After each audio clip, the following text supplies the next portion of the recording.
নমস্কাৰ টুডে লাইভৰ বিশেষ অনুষ্ঠান টুডে বিশেষলৈ আপোনালোকক স্বাগতম জনাইছোঁ গতানুগতিকভাৱে আমি আজিও আৰম্ভ কৰিবলৈ ওলাইছোঁ টুডে লাইভৰ বিশেষ অনুষ্ঠান টুডে বিশেষ আজি আমাৰ মাজত অতিথি কণ্ঠশিল্পী হিচাপে উপস্থিত আছে মুনমি শইকীয়া ষ্টুডিঅ'ৰ মজিয়ালৈ স্বাগতম জনাইছোঁ ধন্যবাদ মই ইয়ালৈ নিমন্ত্ৰণ জনোৱাৰ বাবে আপোনালোক সকলোকে ধন্যবাদ জ্ঞাপন কৰিছোঁ আমি আশা কৰিছোঁ মুনমিৰ আজিৰ যেহেতু মুনমি আমাৰ মাজত আছে আজি টুডে লাইভৰ টুডে বিশেষৰ মজিয়া আমি জিপাল কৰি তুলিম মুনমি প্ৰথমে স্বাগতম জনাইছোঁ আৰু তোমাৰ এটি ভাল লগা গীতেৰে আজিৰ অনুষ্ঠানটো আমি আৰম্ভ কৰিব বিচাৰিছোঁ নমস্কাৰ জনাই মই এটি বৰগীতেৰে মোৰ গীত আৰম্ভ কৰিছোঁ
সুন্দৰ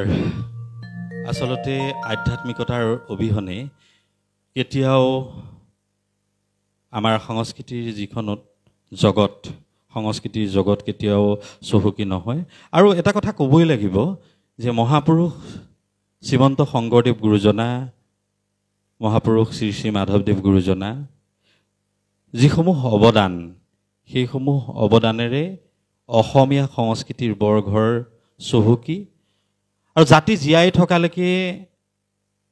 চন্দ্ৰ সূৰ্য ওলাই থকালৈকে এইসমূহ গীত মাত প্ৰতিজন স্বাভিমানী অসমীয়াই বুকুত বান্ধি ৰাখিব খুব সুন্দৰ আচলতে বৰগীতেৰে অনুষ্ঠানটো আজি জিপাল কৰি তুলিলা মুনমিয়ে আমি ধন্যবাদ জ্ঞাপন কৰিছোঁ মুনমিৰ লগত আমি কথা পাতিম যিহেতু অনুষ্ঠান আমি আৰম্ভ কৰিছোঁহে আকৌ যদি অকণমান এটা গীতৰ মাজলৈ যাওঁ নিশ্চয় ভাল লাগিব হয় নিশ্চয় মই এটি ভূপেন হাজৰিকা গীতেৰে মোৰ গীত আৰম্ভ কৰিছোঁ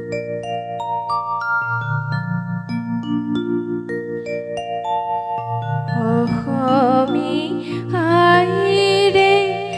লালিতা পালিতা মই তুলনি আজি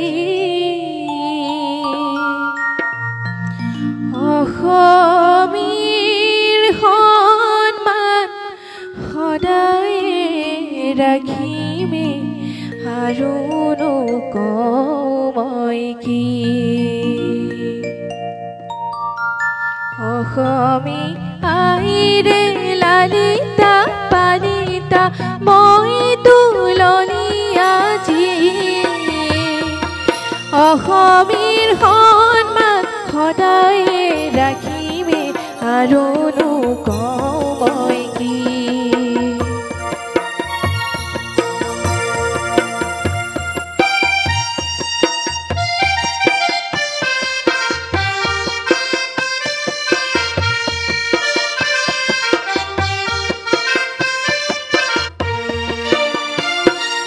অসমীৰ মাথাৰ আজীৱন শুনিলো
অসমীৰ সন্মান সদায় ৰাখিমে আৰু নকওঁ মই কি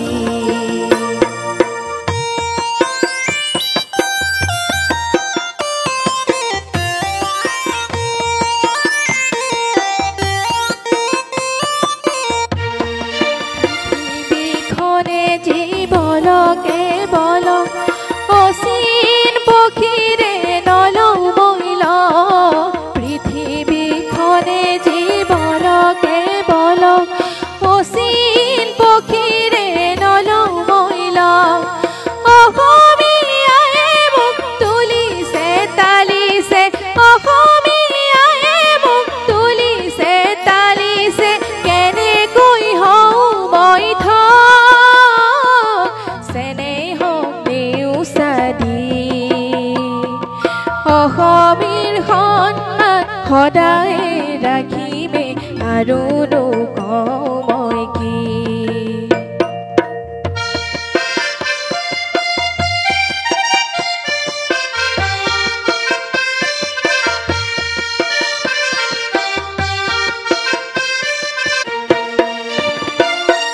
গধূলিৰ কেতেকীৰ সুবাসত তামোল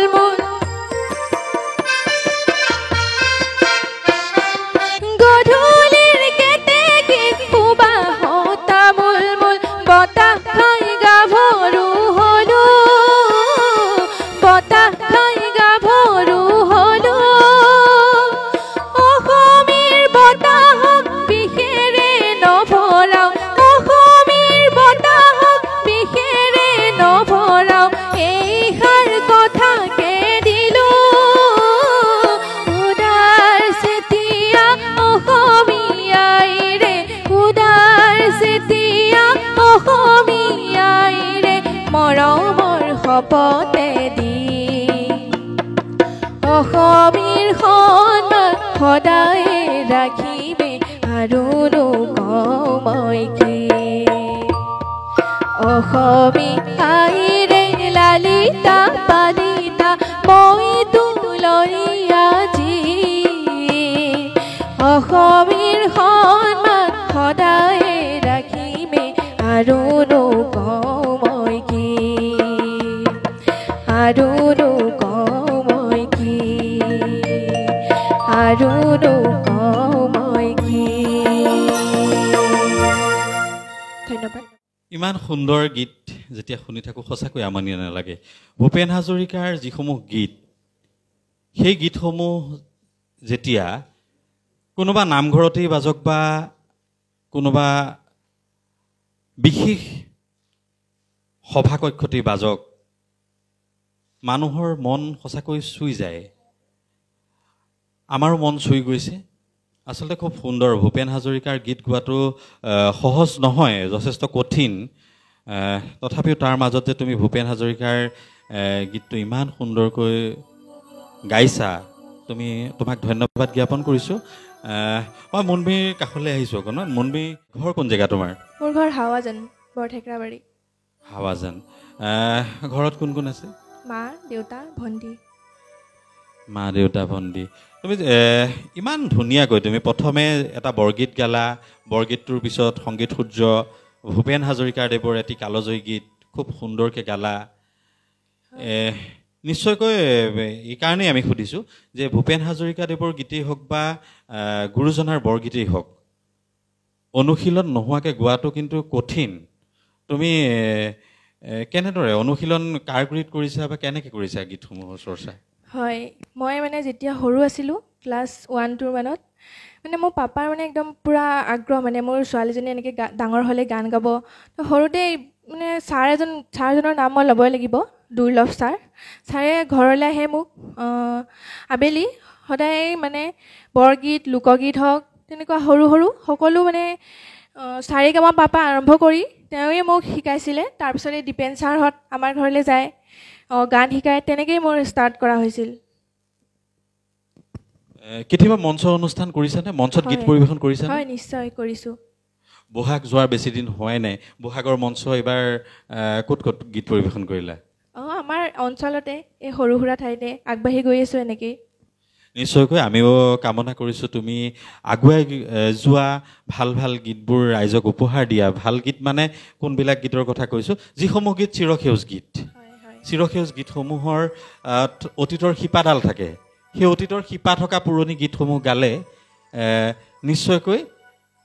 কোনোখিনিত চাগে জুতি খাবলগীয়া নহয়, উজুতি খাবলগীয়া নহয়। আগবাঢ়ি যোৱা তুমি, আমি তাকেই কামনা কৰিছোঁ। আৰু এটা যদি আমি গীত শুনো ভাল লাগিব নিশ্চয়। বিহু গীত এটা আৰম্ভ কৰিছোঁ।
আচলতে মুনমিৰ কণ্ঠটো খুব সুন্দৰ। আমি এটাৰ পিছত এটাকৈ যেতিয়া গীতসমূহ শুনি থাকোঁ, আচলতে অনুষ্ঠান সামৰিবলৈ মনেই নাযায়। কিন্তু সময়ৰ আহ্বান, আমি অনুষ্ঠান সামৰিব লাগিব। অনুষ্ঠান সামৰাৰ প্ৰাক মুহূৰ্তত আমি আজি অনুষ্ঠানত বাদ্য সংগত কৰা বাদ্যশিল্পী দীপেন্দা আৰু আকাশদালৈ আমি ধন্যবাদ জ্ঞাপন কৰিছোঁ। যিহেতু আমাৰ সময় কম, অনুষ্ঠান আমি সামৰিব লাগিব। অনুষ্ঠান সামৰাৰ প্ৰাক মুহূৰ্তত মনমিয়ে কিবা ক'বনে? মোক আজি টুডে লাইফলৈ মাতি আনি ইমানকণ সুযোগ দিয়াৰ বাবে সকলোকে ধন্যবাদ জ্ঞাপন কৰিছোঁ। আৰু লগতে বাদ্যযন্ত্ৰ বজোৱা দীপেন ছাৰ আৰু আকাশ ছাৰকো ধন্যবাদ জ্ঞাপন কৰি মোৰ এটি ভাল লগা গীতেৰে মোৰ গীতৰ অনুষ্ঠান সামৰণি মাৰিছোঁ।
দৰ্শক মণ্ডলী, এয়াই আছিল টুডে লাইভৰ বিশেষ অনুষ্ঠান টুডে বিশেষ। আজি অতিথি কণ্ঠশিল্পী হিচাপে আমাৰ মাজত উপস্থিত আছিল মুনমি। মুনমিয়ে বহুমূলীয়া সময় আমাক দিয়াৰ বাবে আমি মুনমিলৈ জনাইছোঁ অশেষ ধন্যবাদ। আজিৰ অনুষ্ঠানত বাদ্যসংগত কৰা বাদ্য শিল্পীসকললৈ আমি আন্তৰিক ধন্যবাদ জনাইছোঁ আৰু ইয়াৰ লগে লগে ষ্টুডিঅ'ৰ মজিয়াৰ পৰা মই নিৰঞ্জন বৰুৱাই বিদায় মাগিছোঁ। সবিশেষ চাই থাকিব টুডে লাইভত।